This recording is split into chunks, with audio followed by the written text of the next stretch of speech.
Oh, hey there, Sam. Good morning, Trax. Hold on there. You look like Sam, but you do not sound like Sam. Hung out with coyotes much, Trax? Yeah, no. Why? Well, I coughed on a fishbone last night. True story. Oh, wow, that does not sound pleasant. It wasn't. And that changed your voice? Not exactly.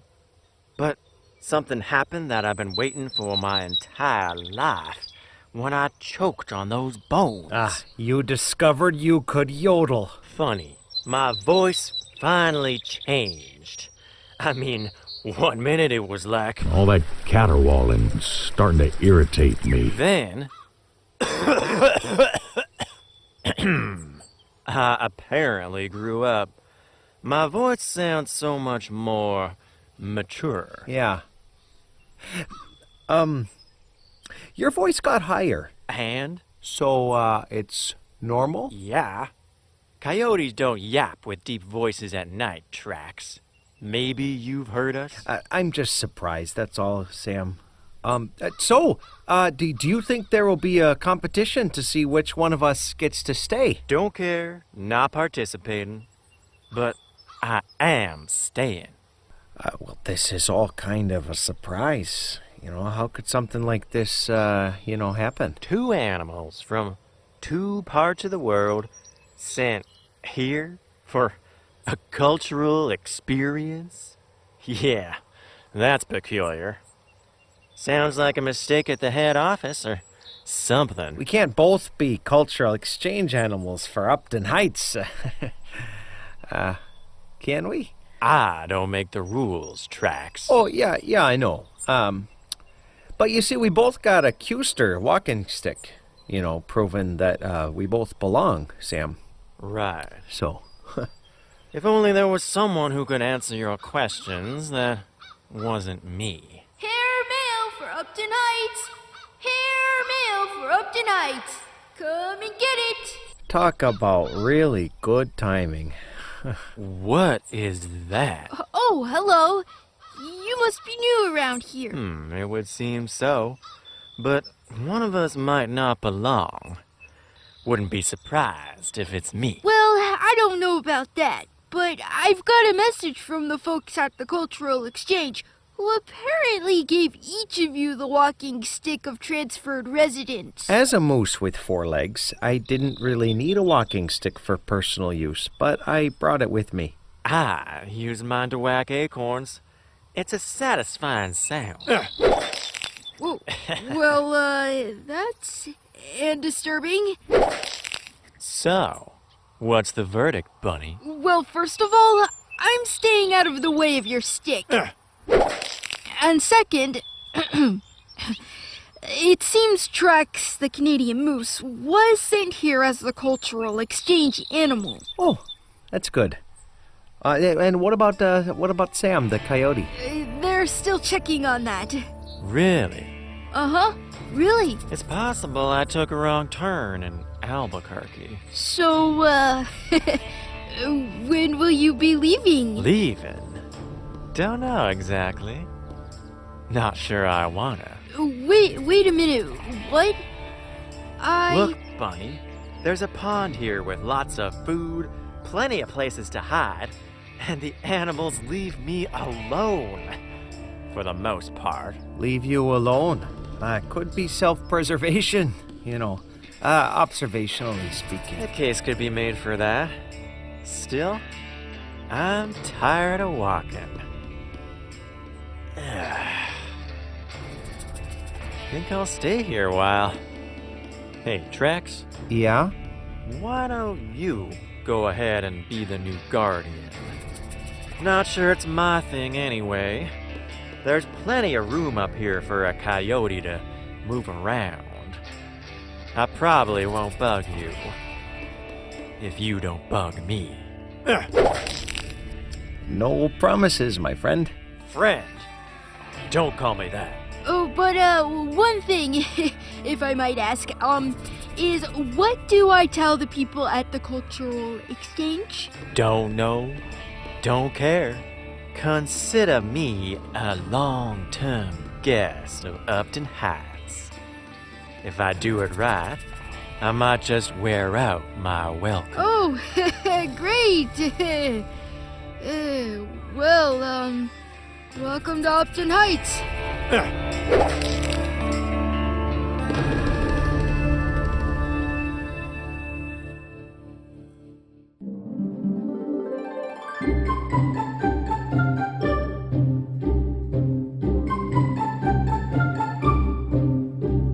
Upton Heights is known for its tunnels. And that's where I found my home. I know, Buster Bear.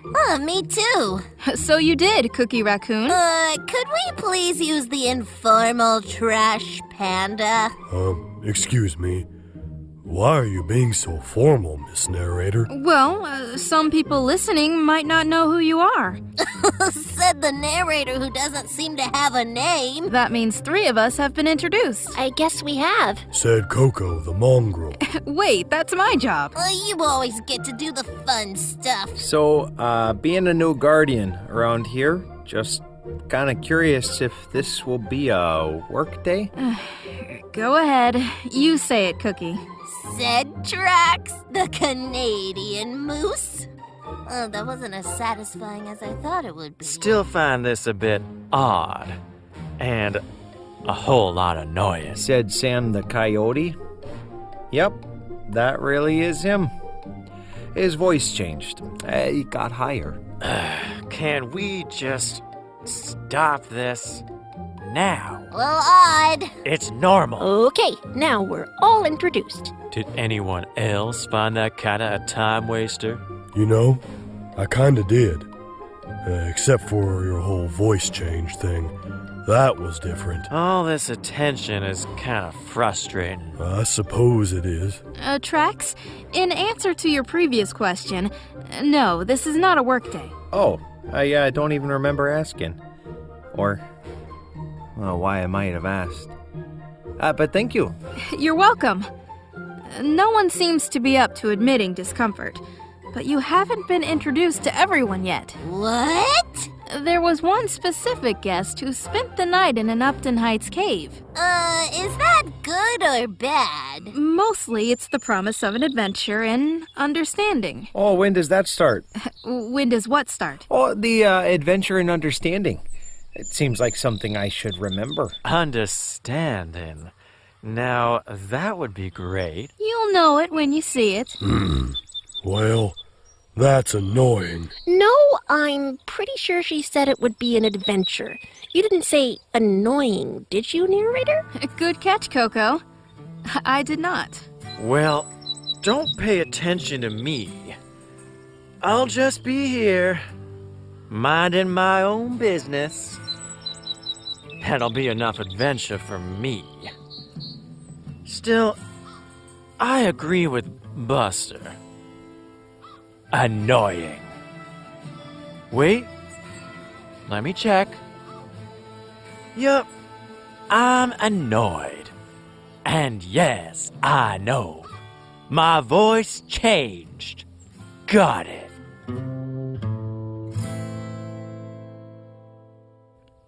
The Guardians of Upton Heights, including the new arrival of Trax, the Canadian moose, spent the day checking caves on their part of the mountain, well on their way to adventure. Hello? Anyone in here? Hearing no one, Buster moved on. That's the 3rd cave I've checked. Pretty useless. Might be time for a nap. I am all for an adventure today, but I honestly don't know what that means in Upton Heights, so you let me know when it happens there, Buster. So, you didn't actually check any caves? Oh, yeah, I checked one. But you checked the same one I checked. After, I had already checked it. Yeah, well, you can't be too careful, Buster. So, I think I'll head back to the pond. I'm hungry for a snack. Maybe some lily pads. I don't really fit well in caves with the big antlers, A break? That sounds like a great idea, Trax. There are some berries nearby. I think the idea of Snack and snooze may be the best thing I've heard today. Snack and snooze? That should keep us busy. So, looks like our schedule's full. Hello? Anyone in there?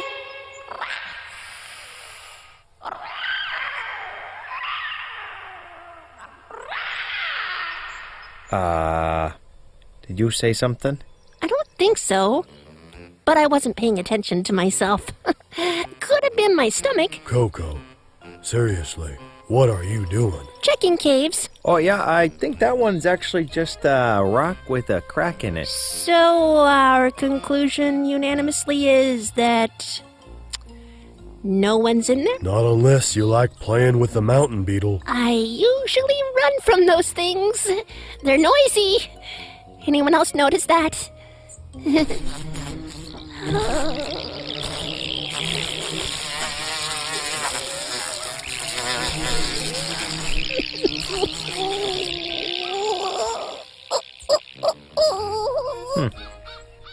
Well, maybe that was your adventure, Coco. Well, I'll remember it for a very long time. Bugs. Well, we're heading to the pond. What a waste of a morning. Maybe my adventure with a bug has met my quota of adventure for today. Please? Pretty please. Pretty please with a biscuit on top. You three can take a break.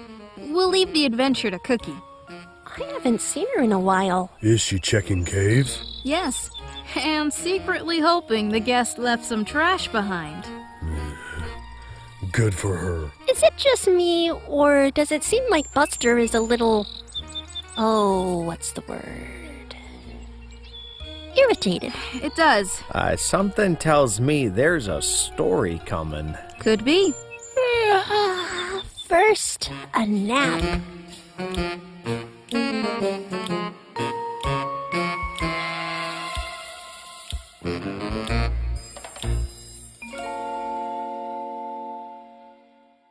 I've checked 7 caves already, and all I got was an echo. What a ripoff! Echoes are kinda cool, aren't they? Maybe the first 3 times. Hello? Hello? Hello? Go away!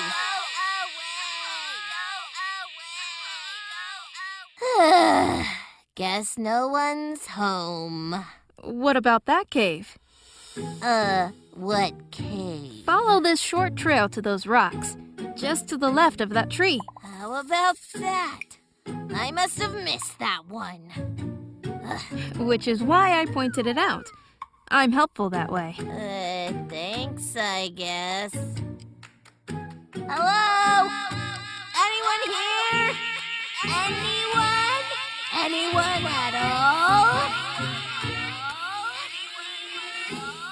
I wasn't really expecting company. I never expect company. Can I help you? Maybe? I mean, this is gonna sound kinda strange, but I was told we had a guest here on Upton Heights and that finding this guest would mean adventure. So, where's my adventure buddy?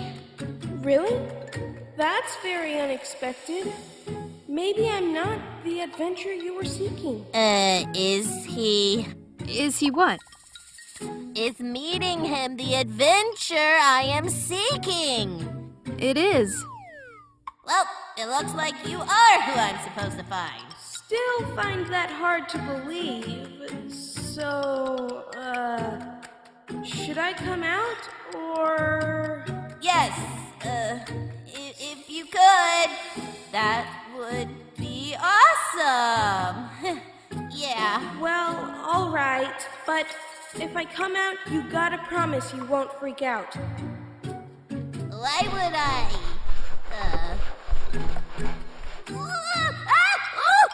I am freaking out! I hate it when that happens.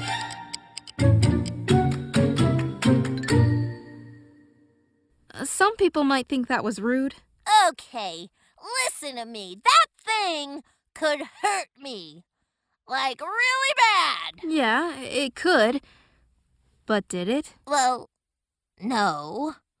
But maybe that's because I ran faster than he could. She can. She's really fast. But you did ask him to come out. And he did. But you freaked out. Some people might think the way you responded was rude. He's a porcupine. Yes, but I'm big on emphasizing certain valid points. Oi there, Cookie. Welcome to the pond. Did you find your adventure? What's wrong with you, Buster? You're looking real jolly. I don't know. You're all just irritating me today. He's right. You're very irritating. Yeah, what Sam said. Oh, does Coco have allergies? She's just finishing up her snack and snooze. You said it, Buster. Hey, you couldn't breathe either if your face was squished. She does make a lot of racket when she sleeps. Doesn't she, Buster? Yes, she does.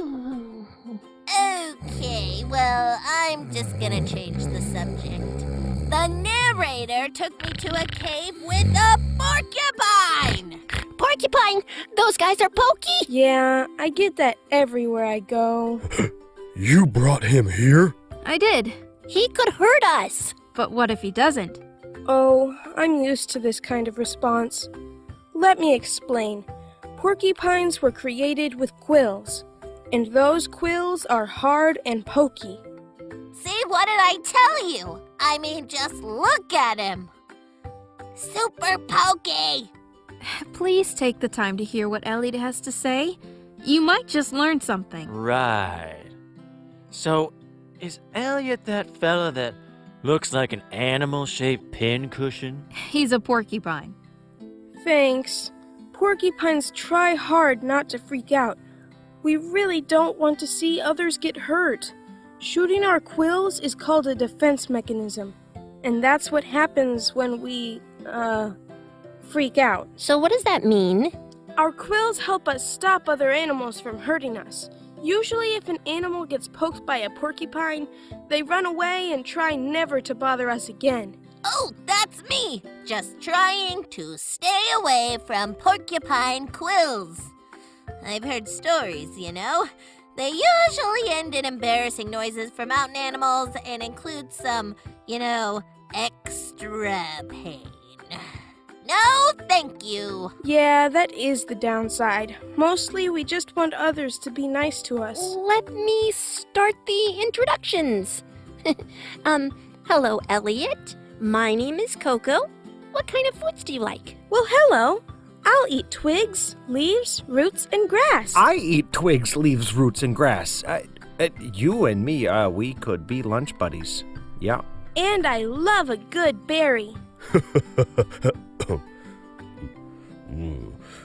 Who doesn't love a good berry? Oh, yeah. I'm going to go on record and say that I, too, like a good berry. And I'm not opposed to a good acorn. Now serving an acorn for a porcupine named Elliot. Keep your quills to yourself. No, I'm good. And I'm sorry. Oh, if you don't want it, I'm still needing a snack.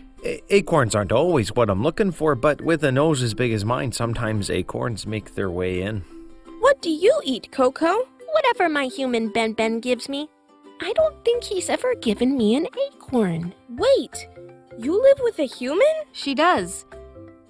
Is that a problem? I suppose not, but most humans don't like me either. Have you ever noticed how many quills you have, porcupine? I have. There are about 30,000. I didn't actually count them. Could be more, could be less. But I have a lot. Older, wiser porcupines gave me that number. I don't have quills, and folks still stay away from me. I accept their avoidance as a gift. Not me. I would like to have friends, but most animals take one look at me and run the other way. Wonder why. Ooh, yeah. Sorry about that. Where do you live when you're, when you're not traveling? I absolutely love the forest. You know, 'cause they have all the foods I like most. I came through Upton Heights on the way to see my best friend Elroy. I found one of your caves last night and thought I'd continue my journey today. I didn't expect to find anyone interested enough to find out more about me. Don't look at me. They're interested. I'm just fishing. I don't usually think of porcupines as having friends. It's not because we don't want them. I can't do anything about my quills, and it's hard to change the way people think about porcupines. Many believe we're an enemy. Sounds a bit like me. Only I ain't got no quills. At least, ones you can see. I thought porcupines were always in the mood to play darts, eh? Sometimes I don't even know when I shoot them. If I'm startled, well, I'm gonna end up with less than 30,000 quills. And if I happen to shoot a quill without realizing it, let me just say, right now, I'm sorry. Hey! Watch it, you varmint. Oops, did not expect that. I guess I can see why some animals don't even want to meet me. I know what you mean. Take me, for instance. I don't live in the forest, and I don't eat twigs. But then again, Trax seems to like me. And I don't eat garbage. But I tolerate you. And I don't sleep in caves. no, you sleep at Ben's cabin. Maybe next time we go on an adventure, you can walk instead of making me carry you everywhere. Okay. Sorry, Buster. You should have your own show. It looks like mostly you're all friends. Except maybe for that menacing and toothy critter fishing over there. And maybe the bear. It's been great getting to meet you. And thanks to all who didn't snarl at me or make me feel threatened. Best I can do at the moment. Whoa, duck! There's always one in the crowd. Sometimes two. So, I'm curious. Can you hit that tree over there with one of your quills? Wait, so you can control it? The best answer is sometimes. Hey, if I come back this way after visiting with my friend Elroy, can I stay in the same cave? What are they doing? Don't ask me. I'm not one of the team. Not a big fan of mumbling. Looks like we're going with yes. Yeah, but if you could bring us a snack pack from wherever it is you're going, that would be, great. I, for one, no places with unusual snacks. I don't know, maybe lily pad jerky or meadow grass and wildflower snack bars with or without acorns held together by native nut butters. Anything really. Nutty snack on the west side of the pond, serving now. Well, I'll do my best to find snacks. But it is hard to carry a lot of luggage. Gets stuck or shot off my back like a... Like a mountain bug with a parachute? No. Ooh, what about a rocket launcher? No, like a dart. Maybe I could just tell you where to find the good stuff. Elliot the porcupine waddled north and a little west. Knock it off. Yeah, what Sam said. Sorry. Missed me by that much. That was a little too high, just a second. But it did miss you. The friends talked late into the afternoon about their encounter with a porcupine that was nothing like they expected. Wow, now that was a surprise. Couldn't wait to see the pincushion go. All yours, tiny squirrel. Have another. Elliot left behind enough quills that each guardian of Upton Heights had one to remember their new friend, and as a reminder to the animals to get to know the other woodland creatures before deciding whether they are friendly. In my experience, Animals rarely do that. Some animals even wear their emotions on their quills. You have a point. I see what you did there. Quill, point. Nice. Think I might use mine as a toothpick. Oh, oh, that's funny. Because I think you're kidding. I never kid about toothpicks, Moose. Anyone want to play darts? Ah, Cookie, I don't know if you're aware of this or not, but Moose can't throw porcupine quills. We don't have opposable thumbs like you. I also don't wash my food. Well, neither can I. And I don't wanna. Sounds like a short game. Yeah. So what you're saying is no to porcupine darts? Huh? That is what I'm saying, yes. Nobody here wants to have any fun. Maybe just a reminder of a friendly visit. Elliot did seem friendly, eh?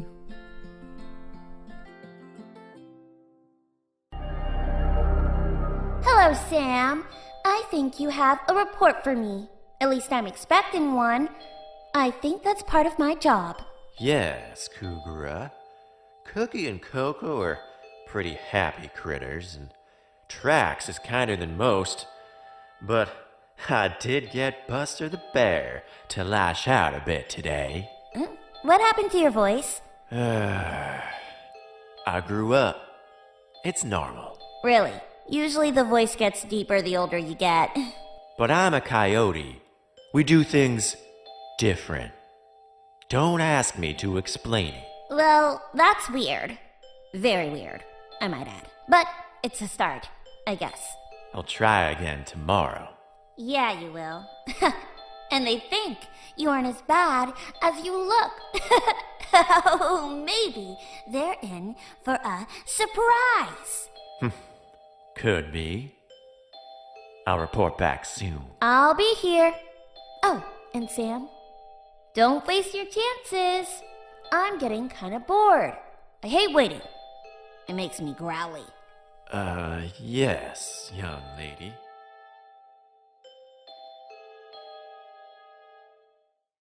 Sam made it back to the pond just as Trax arrived. Sam? I like to be alone, Moose. Is that so? You sure? Maybe you noticed. You know, there's not a lot of good that comes from being unfriendly. You got something to say? No, can't say that I do, Sam. So, but you know, I would like to be friends. What?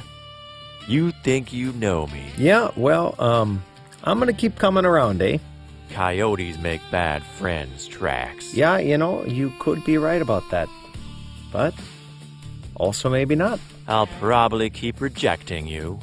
Yeah, that sounds like me. You might change your mind someday. That doesn't sound like me. Yeah, well, maybe you just haven't met the real you yet.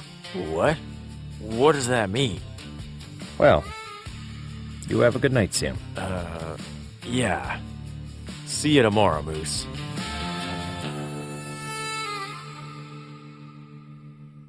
While Sam is left to think at his place by the pond, something altogether different is happening at the bottom of the mountain in the town called Predicament Falls. A frustrated young Obadiah Barnhouse, known as Obie to most, has arrived at retired Detective Frank Sawyer's office. My brother is driving me crazy, Mr. Sawyer.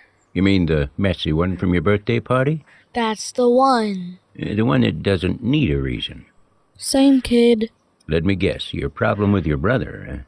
Does he have a name? Yeah, he has a name. Can you share it? Sure. Let me be clear, Obie. What's your brother's name?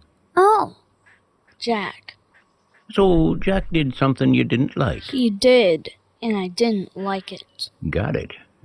What did he do exactly that you didn't like? Jack has his own room, which is really messy, by the way. I think being messy is something that's already been established. Sometimes when he makes a mess in the living room, I help him clean it up when it's time to go to bed. That's very nice of you, Obie. But lately, Jack has been bringing some of his mess into my room. And he doesn't take it with him when he leaves. No, He just leaves it there. Like your room is a storage locker. I don't like a mess, Mr. Sawyer. I've noticed that about you, Obie. He knows I don't like a mess. Does he? Well, I always clean my room. Mm-hmm. And I always make sure the playroom is clean before we go to bed. Yeah, have you ever told him? Told Jack that I don't like a mess? Yeah, have you ever told him? No. Then how would he know? Well, he's seen my room. Sure, but does he know why you keep it clean? Huh? Or maybe he thinks it's because you want to make your parents happy. I do want to make them happy. Well, that's not the only reason you keep things clean. I just feel better when things are put away. Do you love your brother? Of course I do. Why are you asking me that, Mr. Sawyer? Well, you see, love does a couple of different things that seem to be different from your story. Really? Well, when you love someone, you tell them the truth. Like I don't really like a messy room? Right. And then love means you are patient enough to wait for them to learn and kind enough to keep them close. I guess I haven't been really patient. Uh-uh. And not very kind. Uh-uh. And I never told him that I like a clean room. Well, that could make a difference. So, it's my fault. Your fault? Jack is the way he is because I'm the way I am. Well, that's not really what I meant, Obie. You don't need to feel bad, but there is something you can do to make things better. Change how you respond. How do I do that? Tell Jack why a messy room bothers you, and then be patient with him. Maybe Jack will change his messy ways, but it may not be today or tomorrow or next week. Or next month. Or it might even take longer. I don't like to wait, Mr. Sawyer. Nobody does, Obie. But you know, the only thing any one of us can control is the way we act and the way we respond. So I can't tell Jack what to do? Not if you want to stay close to your brother. Be honest and then be patient and kind. Here I thought I'd learn how to make my brother less messy. Maybe you could learn how to be an even better big brother. I'd be okay with that. But waiting... Well, it may not be today, tomorrow, next week, or even next month. This is gonna be hard. Thanks for listening to the Range Drifters episode, The Point. Cast for this episode include Nathan Marlette, Katie Daynard, Bethany Baldwin, David Hilder, and Ian Lallam, with special guests Rigby Daynard and Dominic Viard. You also heard another conversation between Frank Sawyer and young Obie, featuring the talents of Henry Daynard and Glenn Haskell. These stories were inspired by John 13:34. I'm Rose Beasley, inviting you back for more mountain adventures with the Range Drifters, Guardians of Upton Heights. This production was written and produced by Glenn Haskell for First Acts Audio Productions. Copyright 2026, all rights reserved.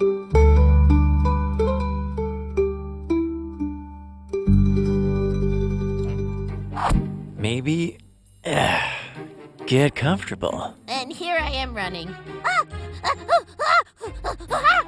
You didn't say annoying, did you, narrator? You wouldn't do that to me, would you? No, you wouldn't. Right? Awfully suspicious if you ask me. Yeah, you know, I'm having a little bit too much fun here with this. Wait, I have one more take. Thanks. Porky Minds. Uh-oh, there's more to the line. Hello? Might could be that you're a predator and everybody else is not. Well, except for that bear. Well, that's rude. Hello, hello. Anyone in there? Where did that British accent come from? Anyone here? Anyone at all?